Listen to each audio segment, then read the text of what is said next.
Oui, j'ai remarqué que tout à l'heure, William a fait l'erreur. Il ne s'est même pas aperçu. Et, je te remercie, Seigneur, pour ce matin.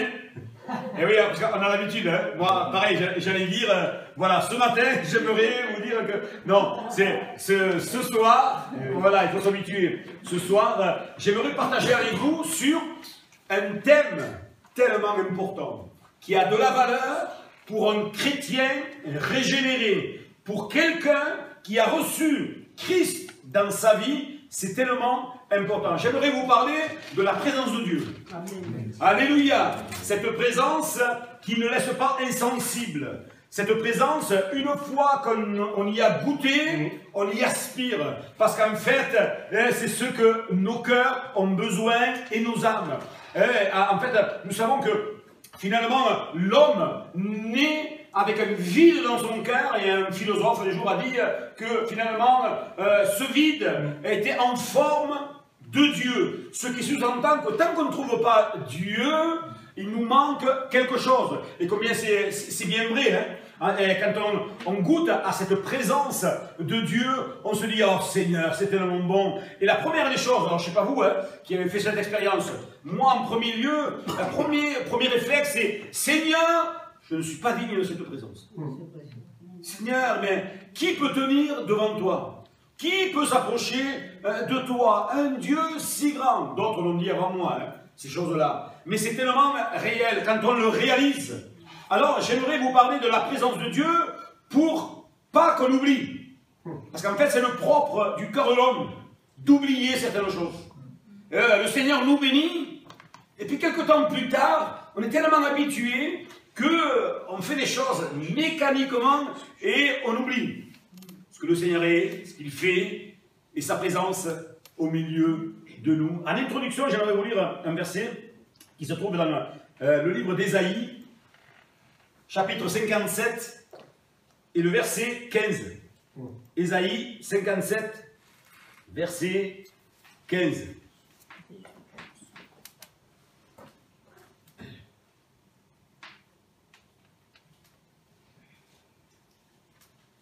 Car ainsi parle le Très-Haut, dont la demeure est éternelle et dont le nom est saint. J'habite dans les lieux élevés et dans la sainteté, mais je suis avec l'homme contrit et humilié, afin de ranimer les esprits humiliés, afin de ranimer les cœurs contrits.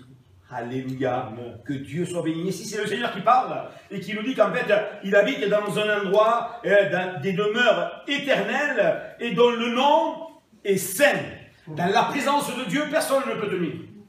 Il n'y a aucun homme qui peut se targuer de dire « Moi, je peux rentrer dans la présence de Dieu ». Personne. Parce qu'en fait, il y a ce fameux problème qui est le péché. C'est un fameux problème qui est bien réel et qui est là, et c'est ce qui nous sépare donc de Dieu. Mais nous remercions le Seigneur parce qu'il a fait quelque chose d'extraordinaire.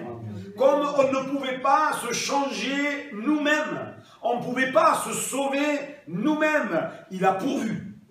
À la montagne de l'Éternel, il sera pourvu. Dieu a pourvu en envoyant ce qu'il avait de plus cher, son Fils, Jésus, aller sur une croix, mourir pour les péchés de l'humanité, et en faisant cela, il nous réconcilie et nous pouvons rentrer dans la présence de Dieu. Et ça, c'est quelque chose de merveilleux.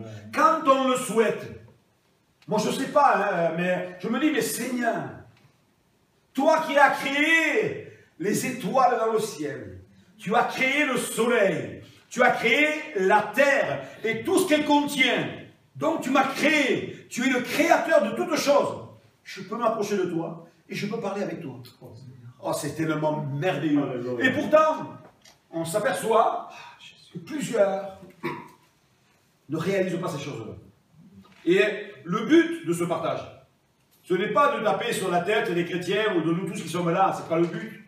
Le but, c'est de partager ensemble pour que nous puissions le réaliser, que tous les jours, sa présence nous accompagne. Le Seigneur est avec nous, évidemment, dans la mesure où nous avons donné notre cœur et notre vie au Seigneur. Parce qu'on va le voir ensemble, il y a un ennemi qui veut mettre le doute, en nous disant que finalement, on n'est pas assez bon. qu'on ne prie pas assez, qu'on ne passe pas assez de temps dans la prière, qu'on ne passe pas assez de temps à méditer la parole, et donc on est exclu. Ça c'est une erreur, c'est pas vrai.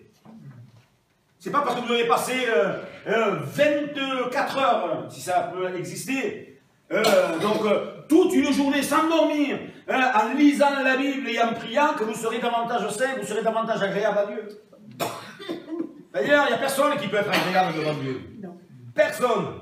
Seulement le Seigneur, quand on reconnaît ces choses-là, qu'on a besoin d'une grâce particulière, et que le Seigneur nous l'a accordé à la croix du Calvaire, quand on l'accepte, alors on rentre dans la présence de Dieu, et ça n'a pas de prix.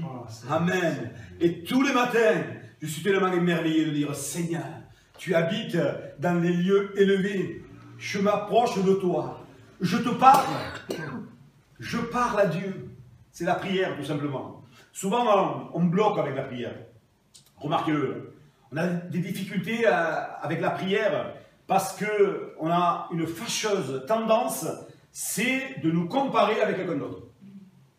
Et on se dit, mais finalement, j'arriverai jamais à prier comme un tel ou comme un tel. Mais en fait, le Seigneur ne nous demande pas de faire copier-coller. Vous savez ce que c'est comme un copier-coller, hein? Et on arrive avec, sur un ordinateur, clic droit, on sélectionne, donc on copie, on va dans un autre endroit, on colle. Mais en fait, le Seigneur, il n'attend pas ça. Hein. Ce qu'il attend, c'est de pouvoir lui parler, tout simplement. Il dit, Seigneur, tu es bon. Amen. Seigneur, tu es grand. Seigneur, tu es merveilleux. C'est ça la louange, en fait. C'est simple, finalement. Mais quand on le réalise. Des fois, je trouve, à mon goût, mais il n'y a pas qu'ici, c'est un peu général. Et on doit y veiller à ça. C'est que des fois, la louange, il y a une louange, ce qu'on appelle une louange un peu lourde. Est-ce que ça doit exister, une louange lourde, si on réalise que la présence de Dieu est là? Mais jamais de la vie. Alors, nul ni personne ne pourra me condamner, hein, parce que je suis en Jésus-Christ à partir de maintenant. Je suis son enfant. Et je ne veux pas me laisser condamner par qui que ce soit. Donc, j'ai un libre accès devant le trône de la grâce et je veux tout faire pour être avec lui. Amen. J'habite dans les lieux élevés, dans la sainteté, mais je suis avec l'homme contrit et humilié. C'est là en fait le secret. Si je viens devant Dieu, dans sa présence, déjà je ne peux pas te dire, hein, mais imaginons, avec la nuque raide, comme on sait très bien le faire. La personne nous a formés, mais on sait le faire. De marcher droit, avec la nuque levée. Si on se présente devant Dieu, je pense que instinctivement, on va baisser la tête. Il est trop grand, notre Seigneur. Il est trop saint. Et il est dit qu'en fait, le Seigneur, il est avec celui qui a le cœur contrit et humilié. Humilié par son péché. Pas humilié dans le mauvais sens du terme. Hein. Le Seigneur ne va pas nous humilier pour nous mettre sur la place du public en disant « Regardez ce que cet homme a fait ». C'est pas ça, hein. C'est pas de cette forme d'humilité, mais c'est une humilité du cœur. Quand je suis dans la présence de Dieu, je veux le réaliser. Je le disais dimanche dernier à Béziers. Je disais que des fois, il y a des comportements dans les églises, parce que, on va le voir un peu plus loin, le Seigneur nous dit que quand on est quelques-uns à être ensemble, il est au milieu de nous, c'est une promesse.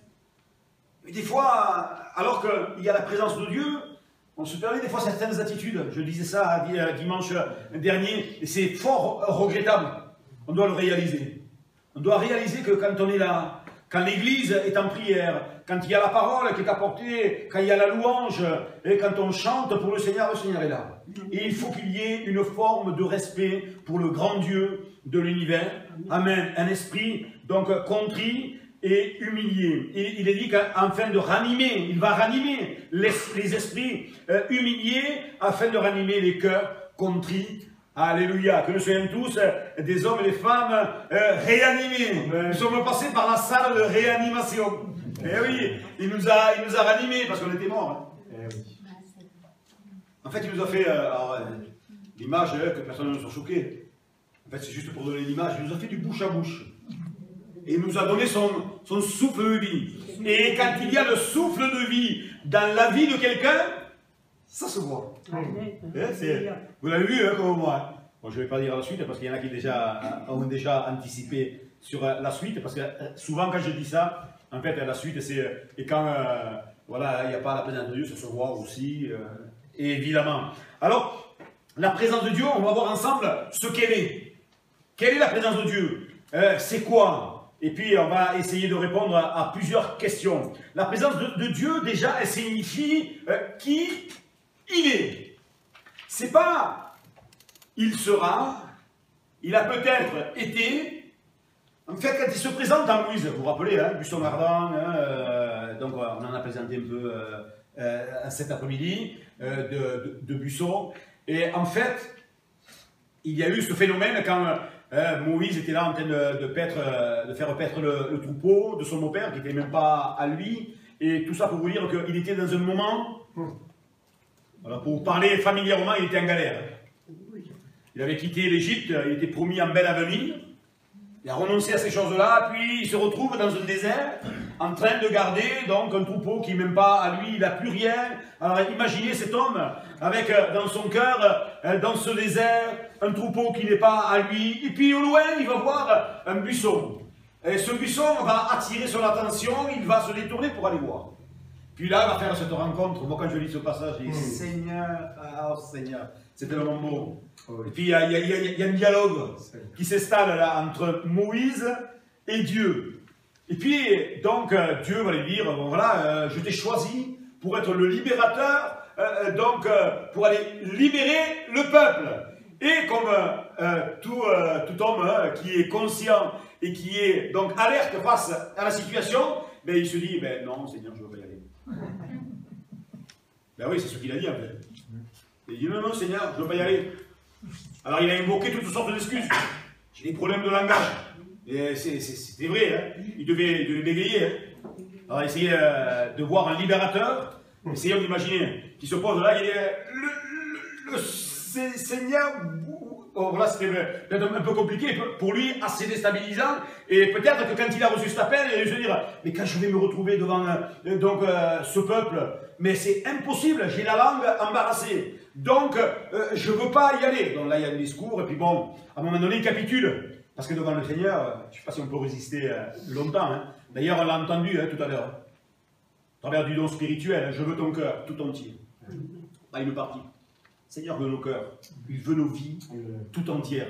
Pas pour faire de nous des gens esclaves de quelque chose, esclaves de Dieu, au contraire, c'est pour nous rendre libres. Libres, alléluia. Que le Seigneur, donc, vraiment, que nous puissions comprendre toutes ces choses. Et donc, Moïse, à un moment donné, va dire, bon, quand même, bon, je vais y aller.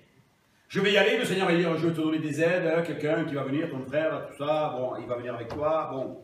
Et puis, à un moment donné, il va dire, mais quand je vais me présenter, si on me demande qui tu es, qu'est-ce que je vais dire? Comment tu t'appelles? Le Seigneur va lui dire, tu diras, je suis celui, donc, je suis. Pas celui qui est, qui sera, je suis. C'est le Dieu de maintenant. C'est le Dieu, donc, de l'instant présent. Amen. Son nom signifie qui il est, sa présence. Il est présent. Quand il est dit qu'il est présent, alors ça semble logique comme ça. Mais pas tant que ça, parce que des fois, il faut qu'on réfléchisse sur certains mots. Si le Seigneur est présent, ça veut dire qu'en fait, qu'il n'est pas absent. Et oui, c'est simple comme ça. C'est la palissade, comme on l'appelle. Une palissade. C'est-à-dire que, voilà, s'il est présent, ça veut dire qu'il n'est pas absent. Et s'il n'est pas absent, alors on doit réaliser certaines choses. On doit goûter à notre privilège. On doit réaliser qu'il est bon, qu'il est merveilleux, notre Seigneur. Amen. Il est présent. Vous savez pourquoi il est présent? Il sera toujours présent quand on sera réunis ensemble. Déjà, c'est parce qu'il nous en a fait la promesse, mais c'est parce que déjà, au travers de son essence, de qui il est, il nous est dit dans le psaume 121, que vous connaissez tous, hein, mon secours est en toi. À un moment donné, il dit, il ne sommeille ni ne dort.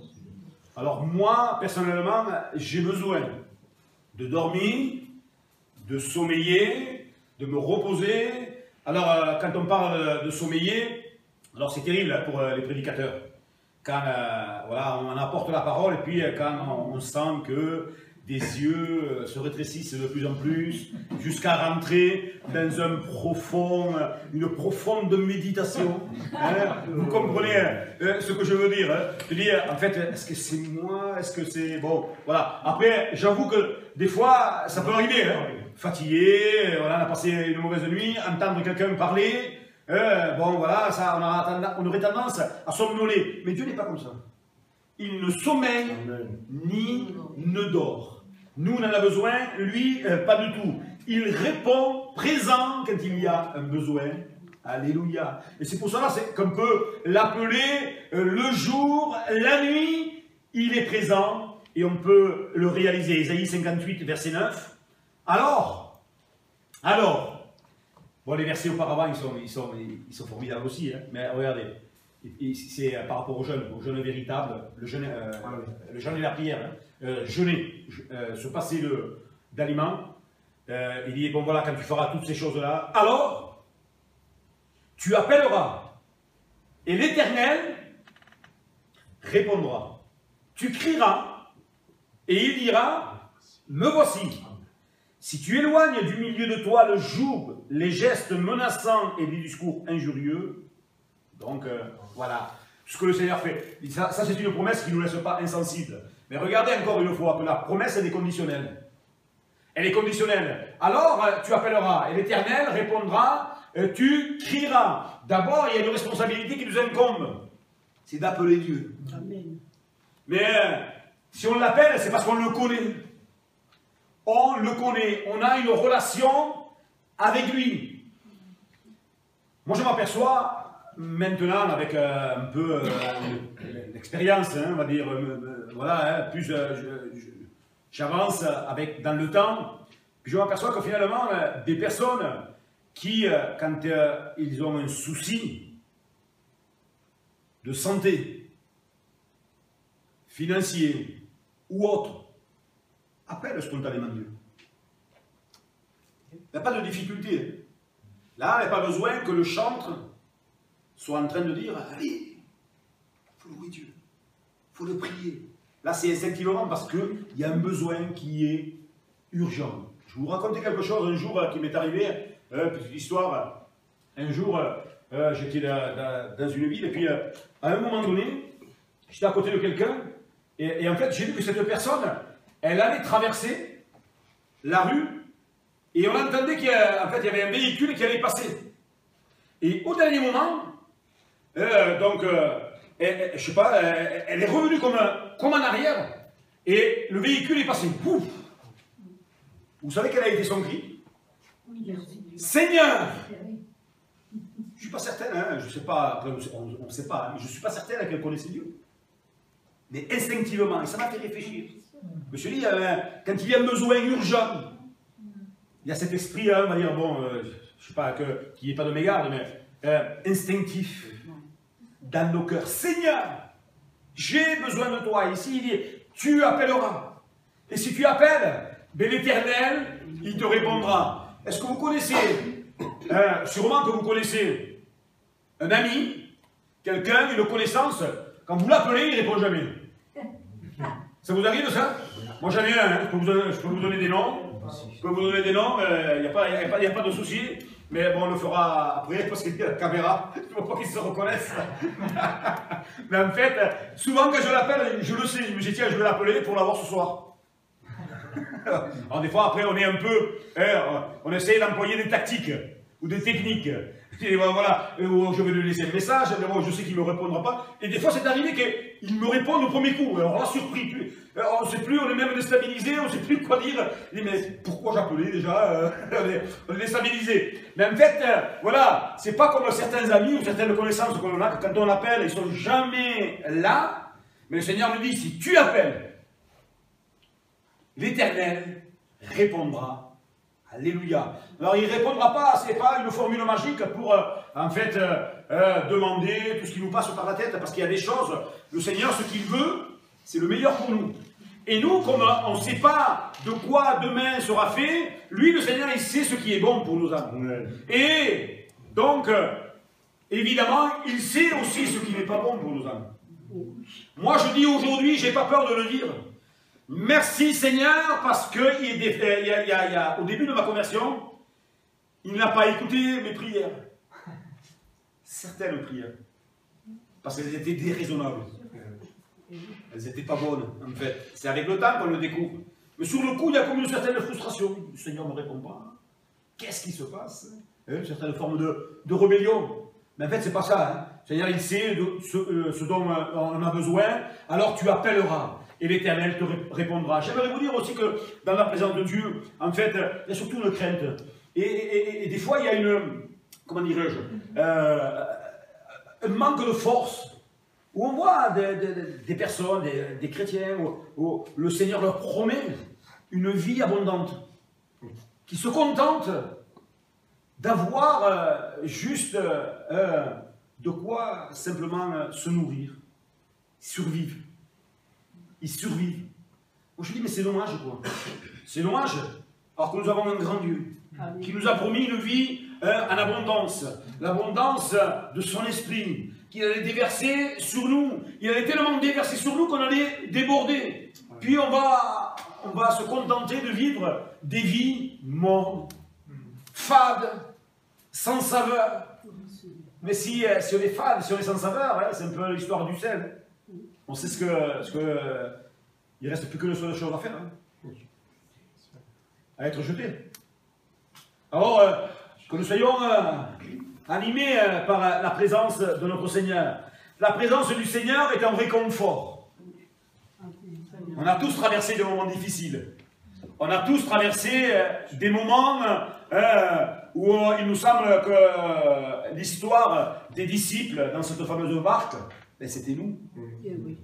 Des vents contraires, jusqu'à des grandes vagues qui nous submergeaient. Et à un moment donné, on était comme voilà, dans le creux de la vague. Il semblait qu'il n'y avait plus d'espoir. Et puis le Seigneur, une main dans la tempête qui est là pour nous retirer. Alléluia. Et sa présence est un réconfort. Combien de fois, alors qu'il y avait des échéances, par exemple, là je vais le lire aujourd'hui parce que il n'y a aucun souci. Hein. Voilà, quand j'ai été appelé donc, au ministère, et puis quand je suis rentré concrètement, à un moment donné, donc j'étais responsable logistique dans une plateforme de frais, tout ça, bon, ça marchait bien pour moi, Henriette travaillait, on s'allait bien, puis à un moment donné, on a senti, c'est le Seigneur qui a dirigé, et on l'a vu par la suite, donc de laisser le travail pour servir le Seigneur à plein temps. Et vous savez que quand on s'engage comme ça, en fait, une chose est certaine, c'est qu'il n'y aura pas la richesse. Il n'y aura pas... c'est pas pour nous enrichir. Et donc, à un moment donné, il est arrivé qu'il y a eu une période donc de 6 mois où je savais que, par exemple, à telle échéance, j'avais plus aucune entrée d'argent. Plus aucune entrée d'argent. Alors l'échéance arrivait, et je suis comme vous, hein. De temps en temps, vous savez cette parole qu'on a lue tout à l'heure, ne vous inquiétez de rien. Alors quand tout va bien, ça va. Et quand on traverse des moments difficiles, ne vous inquiétez de rien. Ah bon, Seigneur, qu'est-ce qui se passe? Est-ce que moi, voilà, il y a un souci. Puis, à un moment donné, je me suis dit non, mais en fait, il faut que j'aille à la présence de Dieu. Donc, évidemment, j'ai pris un temps avec le Seigneur. Et là, dans sa présence, il y a eu un réconfort. Et donc, à partir de ce moment-là, la situation, enfin, moi, personnellement, je ne la voyais pas changer.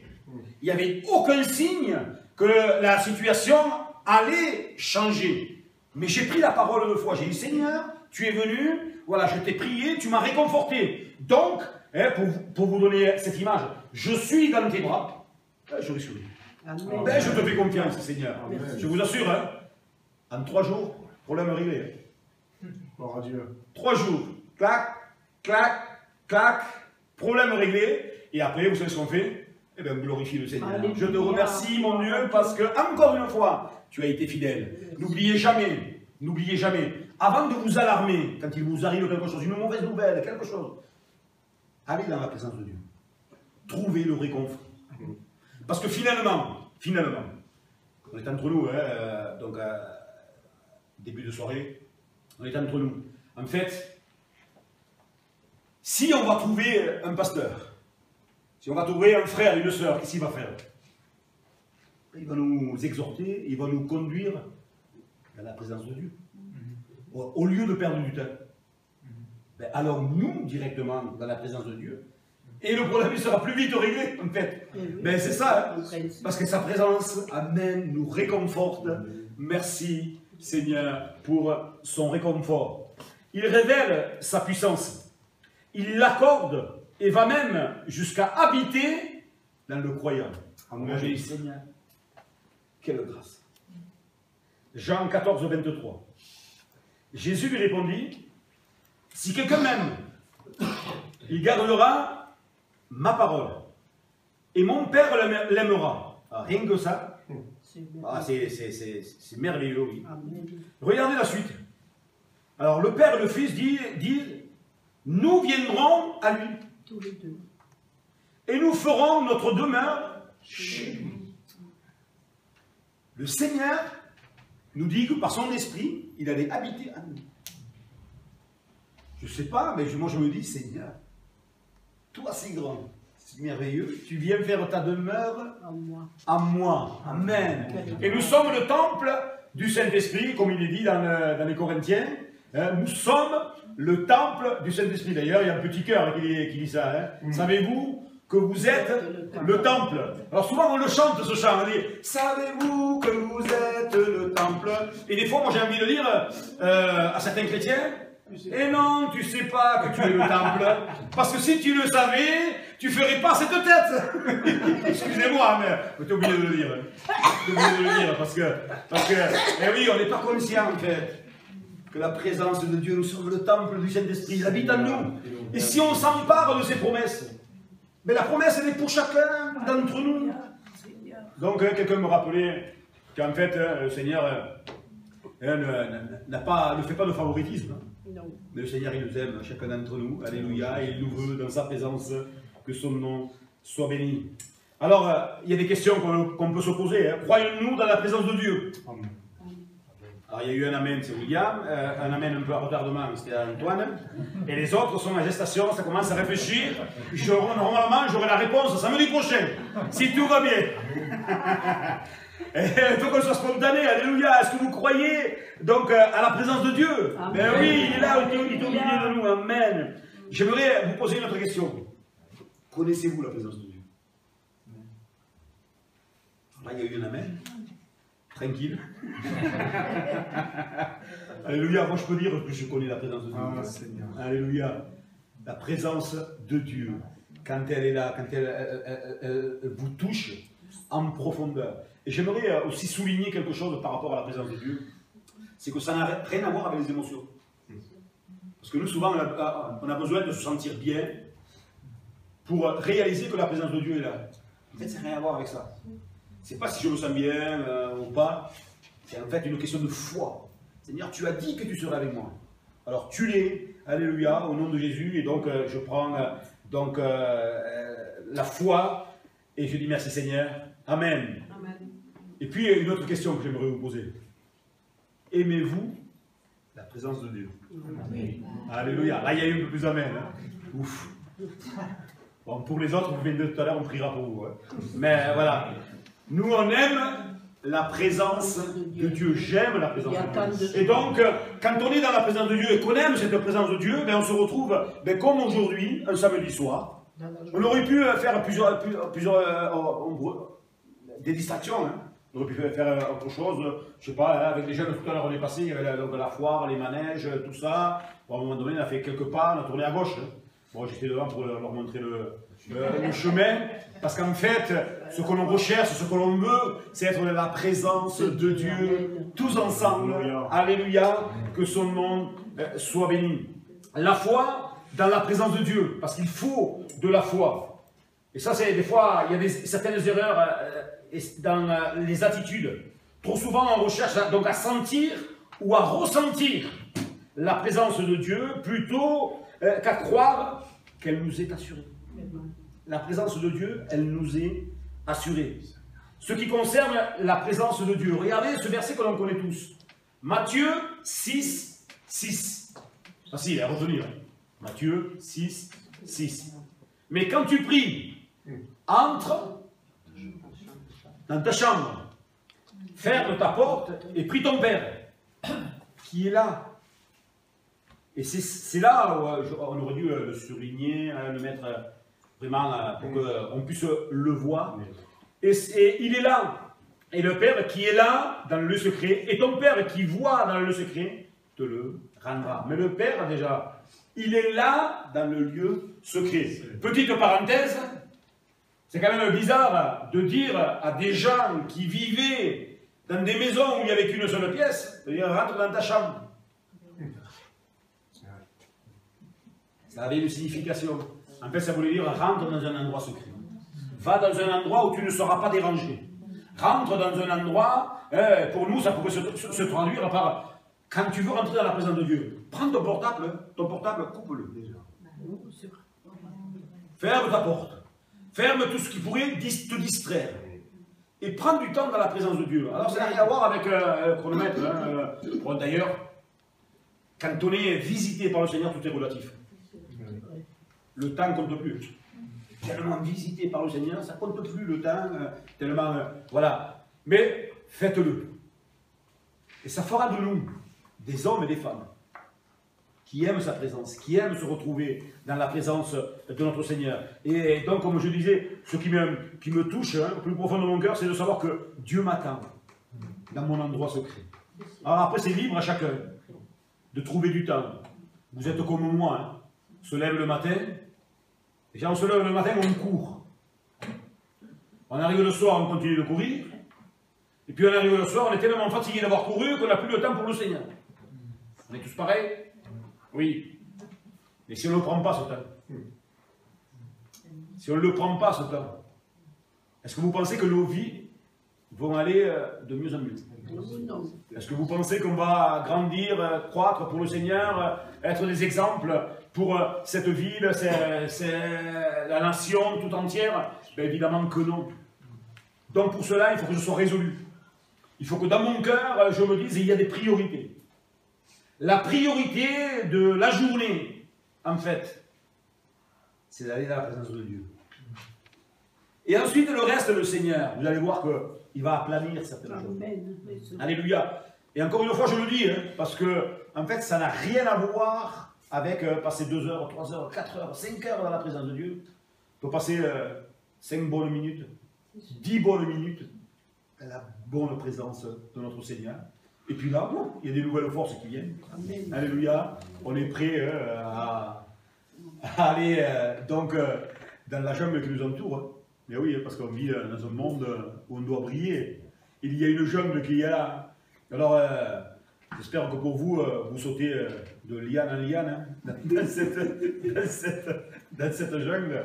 En fait, c'est pour juste vous dire qu'on n'est pas comme la majorité dans ce monde. On n'est pas comme la plupart des gens qui pensent d'une certaine façon, qui voient d'une certaine façon, et même, je vais vous dire, qui n'ont plus d'espérance, qui n'ont plus de quoi ou à qui se rattacher. Nous avons le grand Dieu de l'univers et sa présence qui est là. Amen. Un verset que vous entendez régulièrement. Régulièrement, vous l'entendez celui-là. C'est Matthieu 18, verset 20. Car là où 2 ou 3 sont rassemblés pour mon nom, qu'est-ce qui se passe? Je suis au milieu d'eux. Alors tout à l'heure, quand on a commencé, on était ensemble, on était assemblés pour une même cause. Ça nous parle d'unité, ce verset. Ça n'a rien à voir avec la quantité, parce que souvent, remarquez-le, dans nos réunions, si on n'est pas nombreux, on dit, voilà, le Seigneur nous a dit que là où 2 ou 3 étaient assemblés, c'est en fait pour excuser les faibles assistances, en fait. Mais ça n'a rien à voir. Ici, il est parlé d'unité. Si on est unis, ensemble, pour un même but, alors le Seigneur est là. Alléluia. Donc tout à l'heure, le Seigneur était là. Maintenant, le Seigneur, il est là. Certains ont vu cette semaine ce que j'ai pu partager sur la chaise vide. Je ne sais pas si vous l'avez vu. Certains l'ont vu là-bas. Voilà. En fait, et voilà. Moi, je sais qu'au début de ma conversion, ça m'a beaucoup aidé aussi. voilà, dans mes moments personnels, dans chercher la face de Dieu, j'avais lu ça quelque part. Et, voilà, cette chaise, elle est là. Et là, voilà, le Seigneur est là. Il est présent et je peux lui parler. Je vous assure que ça a changé ma vie de prière. Ça a changé ma vie de prière. Bon, maintenant je ne le fais plus, hein, une relation avec le Seigneur. Mais peut-être qu'on doit voilà, forcément y penser. Et donc, si le Seigneur nous dit que nous sommes ensemble, que nous sommes réunis, alléluia, soyons prompts quand on se réunit. On n'a pas besoin, comment dirais-je, de se conditionner. Souvent, ça arrive déjà. Hein, certains, on attend un chant, 2, 3, 4, voilà, que ça nous fasse un peu quelque chose. Et puis après, allez, on va louer. Non, le Seigneur est là. Il est là, le Seigneur. Et vous savez quoi? Seigneur, ce qui lui plaît. Parce que forcément, si on aime sa présence, on l'aime lui. Et donc, si on l'aime lui, on veut lui plaire. On veut plaire à notre Seigneur. Et si on veut plaire à notre Seigneur, ben on est prompt à le louer. C'est simple de louer le Seigneur. Il n'y a rien de compliqué. Ah, c'est sûr qu'au début, il faut un peu de courage. Je vous l'avoue. Il faut du courage. Bon, je me souviens les premières fois, j'étais terrorisé. Il y a des chrétiens qui me terrorisaient, en fait. Et oui, parce qu'en fait, ils louaient tellement bien, j'étais terrorisé. J'ai dit, Seigneur, Seigneur. Et après, je suis arrivé, je me suis lancé. J'attendais. Hein. Alors, certains ont fait comme moi, hein. J'attendais à un moment donné où ça priait fort. Puis je me lançais. Mais c'était exactement pareil comme si je me lançais dans le vide. En fait. Et puis souvent, ce qui se passe, c'est comme ça. En fait, tout le monde, parce qu'ils ne reconnaissent pas la voix, s'arrête. Et là, on est tout seul. On est découvert. Ça vous est arrivé? Ouais, le plusieurs, en fait. On a tous vécu ce moment de solitude extrême. Mais en fait, ce que le Seigneur veut, c'est notre cœur. Et moi, je crois de tout mon cœur que le Seigneur, il est favorable. Il voit nos cœurs. Il voit que ça nous a coûté, finalement. On a fait un effort pour le louer. Et vous savez comme moi qu'en fait, quand on fait l'effort, à un moment donné, ben, ça devient, il y a une relation avec le Seigneur. Puis après, ça devient, voilà, tout seul. Hein. Et puis même, à un moment donné, on se dit, mais, j'ai pas eu le temps de louer. Voilà, ce matin, ou alors, ça a prié tellement, 2 fois, ça m'est arrivé là, dans ces derniers mois, 2 fois. Une fois à Pézénaz, donc ils m'ont invité pour le jeûne et prière, mercredi soir. Alors j'arrive, j'apporte la parole, et puis donc je laisse la place au pasteur Sébastien, il vient, il conduit le moment de jeûne et prière, je vous assure, des mitraillettes, et un et l'autre, et un derrière l'autre. Je dis, mais c'est quand que je vais pouvoir prier, moi? Edith était avec moi, Bertrand aussi. Non, Edith. Et j'ai dit, mais je ne vais pas pouvoir prier, mais au bout de 20 minutes, je dis, mais comment je vais faire? Après, j'ai dit, tant pis, j'y vais. Et donc, voilà, ça m'est arrivé. Et puis, là, récemment, quand on est allé à Carpentras, ça a été une bonne surprise pour nous. Pareil, là, c'est arrivé dans la louange, et un derrière l'autre, ça s'enchaînait. Je dis, alléluia, mais c'est vivant, en fait, c'est ça, quoi. On n'a pas à s'attendre les uns les autres. Et je vais vous dire même quelque chose. Voilà, qui est encore un peu plus pour aller un peu plus loin, parce que nous souvent c'est ça, hein, c'est par exemple, je prie, William, Henriette, Edith, ici il y en a 2 ou 3 qui louent en même temps. Parce que, vous ne pensez pas que le Seigneur il sait faire la distinction des louanges? S'il y en a 2 ou 3 en même temps, il est où le souci? Il n'y a aucun souci, prions. Ah, par contre, quand quelqu'un s'est lancé sur le couple en plein milieu, bon voilà, je trouve que c'est pas... Bon, voilà. Mais par contre, si on part en même temps, et même, moi je prie de tout mon cœur, que de temps à autre, il y ait une louange collective. Amen. Amen. Et que tous ensemble, on loue le Seigneur, on prie, et je dirais même, louer, alors c'est une chose, mais intercéder tous ensemble. Alléluia. Parler en langue, ensemble. Pour faire monter vers le Seigneur des clameurs de joie. Alléluia. Alléluia. Et juste pour terminer, hein, on n'aura pas le temps d'aller plus loin, mais juste pour terminer, quand on parle de la présence de Dieu, ça ne peut pas me laisser insensible quand je réalise que finalement, je vais passer l'éternité, moi, je vais passer l'éternité devant Dieu. Moi aussi. Vous aussi? Alléluia, gloire à Dieu. On sera au moins deux. Amen. Gloire au Seigneur. Mais en fait, tout ça pour vous dire qu'on va se retrouver devant Dieu. Alors, essayons d'imaginer, soyons un peu imaginatifs ce soir, qu'en fait, on va s'approcher de Jésus, ce Jésus qu'on a aimé ici-bas, ce Jésus qu'on a prié quand on était dans la difficulté, ce Jésus, finalement, que quand on avait besoin de réconfort, on avait besoin d'assurance, il est venu, il était là dans sa présence, on ressentait sa présence. Là, nous allons le voir face à face. On va lui parler. Alléluia. Puis on va parler avec d'autres qui nous ont devancés. Et on va se retrouver là-haut. Vous savez ce qu'on va faire? Et on va se réunir autour d'un grand banquet. Amen. Ça c'est bon, hein? Alors moi je suis content. Alors, la seule chose, c'est que j'espère qu'il y aura de la gamme. Non, c'est pas sûr. En tout cas, je sais une chose. Connaissant Dieu, le peu que je connaisse moi, je sais que ça va être bon. Amen. Amen. Amen. D'ailleurs, tout ce qu'il nous prépare là-haut, ça va être bon. Et j'aimerais vous encourager, chacun d'entre nous tous qui sommes là, les jeunes, donc les moins jeunes, à garder ces choses dans nos cœurs. Et à dire, Seigneur, c'est quelque chose de bon que tu me donnes, c'est ta présence. Et ta présence, voilà, je ne veux pas m'en passer. Ne serait-ce qu'une seule journée. Alléluia. Et dire, bon, aujourd'hui, fatigué. Non, trouvons du temps. Et quand on veut, on peut. Un jour, quelqu'un m'a dit, quand on veut, on trouve des solutions. Quand on ne veut pas, on cherche des excuses. Mais quand on veut, on peut. Moi, souvent, je dis, bon, alors, peut-être que ce n'est pas à propos, mais selon la motivation du cœur. Je dis souvent, oui, j'ai pas eu le temps, oui, j'étais, voilà, à ce moment-là, j'étais ici, là-bas, j'ai pas eu le temps de faire ces choses-là. Et oui, mais si, je ne sais pas, quelqu'un était venu vous voir, lui dire, voilà, monsieur, aujourd'hui, voilà, vous avez gagné, je ne sais pas, une maison, 2 millions d'euros, 10 millions d'euros, et il faut que vous veniez ce soir à 18h30. Voilà. Est-ce qu'on ne va pas annuler le reste?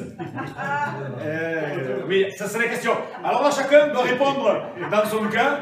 Moi je dis, vous avez compris le message, hein? En fait, moi je dis qu'à 18h30, il n'y a rien qui doit prendre. C'est personnel, c'est moi. Voilà. Je dis, Seigneur, aujourd'hui mes frères vont être réunis. On va être ensemble. Et Seigneur, je ne veux pas louper. Donc, ces moments, certes, qui sont simples, entre nous, il n'y a pas plus simple. Si quelqu'un attend qu'il y ait, je ne sais pas, on en parlait tout à l'heure, fumigène, des machins, voilà. Non, c'est pas ça. Simplement dans la présence de Dieu. Alléluia. Nous présenter en disant, Seigneur, nous voici. Nous sommes ton peuple. Peuple de l'Odève. Alors, on a eu un petit troupeau, certes, qui a été renforcé aujourd'hui avec quelques jeunes. Un petit troupeau. Le petit troupeau est appelé à grandir. Alléluia, à s'étendre. Amen. Ayons cette vision. Ayons la mentalité du royaume. Le Seigneur, il va nous bénir. Alléluia. On prie le Seigneur. Amen. Te bénissons, Seigneur. Merci encore pour ta parole, cette bonne parole, Seigneur, que nous avons partagée, Seigneur. Tu m'as donné l'occasion de partager sur ta présence. Seigneur, on aurait pu passer des heures et des heures, Seigneur, à parler, Seigneur, de ta présence. Seigneur, mon Dieu, parce que quand je réalise tout ce que toi tu fais, tout ce que tu as accompli, tout ce que tu nous promets, Seigneur, c'est tellement bon, Jésus. Seigneur, je te prie, Seigneur, que déjà pour ma part, je ne passe pas à côté un seul jour de ta présence, mais que je puisse y courir, me jeter dans tes bras d'amour, parce que c'est là où tu m'attends. Seigneur, je te remercie pour ton Église, je te remercie pour ton peuple, chacun d'entre nous. Seigneur, tu nous bénis. Tu te glorifies encore dans nos vies. Que nous sachions apprécier ta présence. En attendant ton glorieux retour, parce qu'un jour tu vas venir nous chercher. Et nous allons nous trouver dans ta présence. Nous allons être là. Oh, certes, pas pour un jour, pour une semaine, pour un mois, une année, 10 ans, mais pour l'éternité. Nous allons te célébrer, nous allons chanter ta gloire. Et ça va être des clameurs. Ça va être comme des tremblements de terre, alléluia, parce qu'il y aura du monde qui sera là pour louer le Dieu, le Créateur, louer le Fils et t'adorer en esprit et en vérité. Seigneur, je te loue pour toutes ces bonnes choses que tu nous donnes. Je veux te prier, Seigneur, aussi, ce soir, pour celui et celle qui a des difficultés dans sa vie. Seigneur, qui a des besoins physiques, spirituels. Seigneur, j'aimerais te les amener devant le trône de la grâce. Pour te demander, Seigneur, d'intervenir. Que, Seigneur, tu puisses susciter dans les cœurs un élan de vouloir s'en sortir parce que, Seigneur, tu es là. Tu désires que la situation, elle change. Alors, Seigneur, je te prie de tout mon cœur, en cette soirée, que celui et celle qui a besoin de ta grâce soit restauré, soit guéri, dans le nom de Jésus. Seigneur, je te prie de tout mon cœur, Seigneur mon Dieu, d'intervenir dans les vies, Seigneur, et que à ton nom seul revienne toute la gloire, Jésus, parce que tu as dit, Seigneur, que tu as voulu nous affranchir pour nous rendre réellement libres. Et nous le sommes qu'en toi. Seigneur, alors libère des oppressions, de la maladie, certaines mentalités qui sont là, afin que ta gloire, elle éclate. Seigneur mon Dieu, au milieu de nous, oui, Seigneur. Nous bénissons ton nom, nous te disons merci, Jésus. Amen. Alléluia. Gloire à Dieu. Amen. Que Dieu soit béni.